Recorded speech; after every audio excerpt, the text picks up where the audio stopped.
In a house in the countryside, geologist Abby is spending time with her older sister Beth. They've recently lost their mother, so they're trying to support each other emotionally to work through their grief. Tragedy strikes again when Beth is diagnosed with an advanced stage of leukemia. None of the doctors takes her case because there's nothing they can do to help. However, Abby refuses to give up and learns of a foreign clinic that provides less ethical treatments. To pay for sending Beth there, Abby has to take a very risky job. Sometime later, Abby arrives at the Georgian Caucasus, close to the border with Russia. She's been hired by a private metal mining company to look for uranium deposits. Her father disapproves of this since he thinks Abby could have a much better career than being a company's dog, but she's too desperate to save her sister. She even asks for an advance payment, but her boss can't pay her if she doesn't find something. Abby and her co-worker Sergei spend long hours searching for uranium to no avail. They're supposed to stay in the specified areas, however Abby decides to continue her search in the forest. Sergei disagrees and points out that it could be dangerous, so Abby takes his gun and tells him to leave without her. There are many creepy noises in the woods that make Abby a little nervous at first. Eventually she calms down when she finds a very strange piece of black rock. Back at headquarters, Abby runs a bunch of tests and notices that the rock's temperature is very high, but she's still unable to identify it. Her excitement over this discovery is interrupted by a call from her dad, who informs her that he's pulling Beth out of the clinic and bringing her home to let her die in peace among loved ones. She's against the idea, so she tells him that she'll go home to take care of everything. At that moment the building shakes and the lights flicker. Once it passes, Abby packs up and asks Sergei to drive her to the airport. She gets on a helicopter to go home and chats with the pilots, who tell her they'll fly near the border just to remind the Russians who the valley belongs to. After a few hours of flying, Abby is shocked to see birds at this altitude. However, when the helicopter changes its course, she realizes the shape outside it's not birds, it's a mysterious black shadow that makes a crackling noise. The pilot says it's getting closer before the helicopter starts shaking and the black surrounds the windows before it flies away. Then the chopper's systems go down, including the radio. They should land immediately, but the engine stops working as well. Abby puts on her seatbelt as the helicopter loses speed and altitude, making it hard to breathe. She concentrates on her breathing and thinks about her sister, closing her eyes to avoid seeing the helicopter crash right in the mountains. While unconscious, Abby dreams of telling her father not to do anything drastic while she's gone and promising to be back soon. Eventually she wakes up bleeding inside the wreckage and notices that part of the chopper is on fire. To make matters worse, one of the pilots is dead. Abby checks on the other guy and bandages his injury, telling him to apply pressure. Then she goes outside to yell for help to no avail. When she returns to the helicopter, the pilot tells her how to use the emergency radio, but no matter how many times she tries, nobody picks up her call. Then Abby checks a map and calculates that the closest road is 60,000 kilometers to the south. She decides to break a bunch of boxes and start a big fire, hoping someone will see it from a distance. The next morning, Abby discovers the second pilot has also died. She has a panic attack and cries as she realizes she is trapped alone in the wilderness. Later, while trying to sleep inside the chopper, she dreams about Beth and her weak health, which wakes her back up. She goes outside to get warm by the flames, but her fire has gone out. Refusing to give up, Abby gathers every useful item she can find in the helicopter, including a gun and a flare. Once she's covered her body in enough layers of clothes, she follows a compass to try to find the south road. As soon as she walks away from the helicopter, she hears the sound of radio static. She immediately runs back, but nothing on the chopper is working. When she hears the static again, she realizes it comes from a radio on the pilot's belt. Unfortunately, it runs out of battery when she tries to use it, so she grabs the helicopter manual to learn where all the cables and chargers are. She leaves the radio charging, and while she waits, she keeps staring at her mysterious rock. Eventually, the radio works again and Abby makes contact with an American pilot named John, whose aircraft also crashed in the area. His legs are trapped and he can't move, also his antenna is broken. Abby knows she can fix the antenna to call for help and asks where he is, so John explains that he can see a lake. After finding it on the map, Abby starts a new journey to find him. John keeps asking her not to do it because this is dangerous occupied territory, but she ignores him. While she walks, John chats with her and asks her about her job. She's in the middle of climbing a hill when she explains that the money is for her sister, so she has to stop and rest to put her emotions together. After John mentions the rare 1 in a million chance, Abby gets enough hope to keep her going. As she continues to climb, she thinks about the time Beth tried to tell her that there was nothing to fight for and how she should move on. Abby tells John that nobody is fighting for Beth and John thinks she's lucky to have such a supportive sister. Eventually, Abby finds a spot so high that she can't climb anymore, which means she has to go all the way around. As she changes direction, she doesn't see the black rocks nearby. In the new area, Abby does manage to climb over the hill and enters the forest, where she'll be resting for the night. John tells her he isn't in pain anymore because he can't feel his lower half. Abby starts a fire and makes a shelter with some sticks to sleep. Sadly, it starts raining, which puts out her fire. However, Abby feels something warm moving in her bag and remembers the rock. She takes it out and touches it with her bare hand, noticing the surface reacting in a curious way. John tells her she shouldn't be ashamed of her work, and Abby realizes he's in the military, so he's talking from experience. In the morning, Abby continues her journey and reaches a valley covered in snow. The wind is making her even colder and she keeps tripping. When Abby finds a river, she stops to rest and refill her water bottle. A few hours later, Abby discovers that she's surrounded by another mountain range. The map doesn't show any better route, so she has to start going up. She walks as much as possible and eventually she has to try climbing, only to fall immediately. John tells her to go back because she can't save everyone, causing Abby to go on a rant. She's tired of everyone telling her to stop trying. What she needs right now is reassurance and words of encouragement. A reluctant John says it's her choice and wishes her good luck.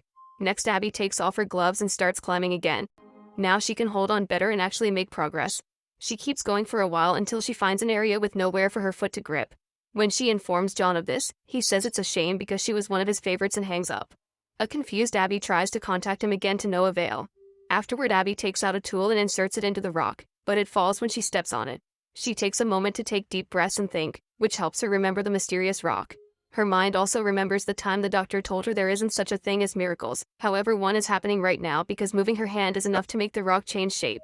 After tying some thread to the rock, Abby sticks it in the mountain wall and uses it as leverage, so she can safely step on it and finally climb the final area to reach the top. The thread pulls at the rock as she stands up, bringing it back. At that moment, she sees the mysterious shadow fly through the sky while making a crackling sound. Abby takes out a pair of binoculars and notices some lights in the distance, which belong to a military base. She gathers sticks and grass to start a big fire, hoping it may get someone's attention. She also makes an arrow out of rocks to indicate the direction she's taking as she leaves. A few hours later, John contacts her on the radio, saying she has to stop drawing attention to herself. He reminds her that the Russians control this area, so if they see her signal they'll go out to kill her, not to help her. This makes her so nervous that she slips down a rock-covered hill and hurts her leg. Tired of John scolding her, Abby turns off the radio and takes care of the wound. At that moment, she hears some radio static and notices a soldier patrolling the area, so she immediately runs away. Between her injury and the snow, it's very difficult to walk and she has to use a stick for support. After crossing the forest, she finds some old abandoned buildings and decides to go inside to both rest and hide. There are lots of destroyed objects and even pictures left behind by families murdered during the Russian invasion. After checking every room and every drawer, she finds some things to start a fire and even some moldy bread that makes her gag. With the first aid kit from the plane, she bandages her hands and injects expired medicine into her belly. Before falling asleep, she looks at Beth's picture and thinks about how much pain she must be in. That night, Abby dreams of her happy days with Beth, but also of her at the hospital. Beth was tired of the clinic and wanted to go home to spend her last days with her family, yet Abby forced her to stay. Before Abby left for her new job, Beth pointed out that she wasn't doing this for her, Abby was doing it for herself. The next morning, Abby wakes up when she hears a radio. She looks outside and notices the soldier coming closer, causing her to panic. She rushes to block the door and hides under the window while covering her mouth. The soldier takes a quick peek but luckily doesn't see her and moves along. While the man is checking the other windows, Abby carefully reaches for her bag using the stick and takes out the gun, only for the magazine to fall out. The noise gets the soldier's attention and he tries to open the door to no avail. While he looks for another entrance, Abby gets the gun ready. Soon the soldier finds her and points his weapon at her, saying something in Russian. Abby panics again and opens fire. The bullet hits his gun and then his leg, bringing him down. Then Abby takes the guy's weapon and backpack while he keeps repeating the name Ivan. She puts the gun down to prove she means no harm and opens the bag to find a flashlight, cigarettes, and a black rock just like hers. At that moment, John's voice comes out of the soldier's radio saying, "You were one of my favorites," and the soldier confirms that's Ivan. Abby freaks out and she realizes they were both tricked, and the voice asks, "Don't you want to see Beth again?" before the communication ends. Afterward, Abby apologizes to the soldier and bandages his leg before putting him on the couch. She tells him that she'll go looking for the voice on the radio and that she needs him to ask his superiors at the base not to shoot her if they see her in the area, but she isn't sure how much the soldier understands her. The duo leaves together and keeps stumbling as they cross the forest because of their leg injuries. When they stop to rest, Abby takes out the rock and hears the crackling in the sky. It makes her realize that the rock attracted the shadow, which brought down the chopper and has been messing with radio transmissions.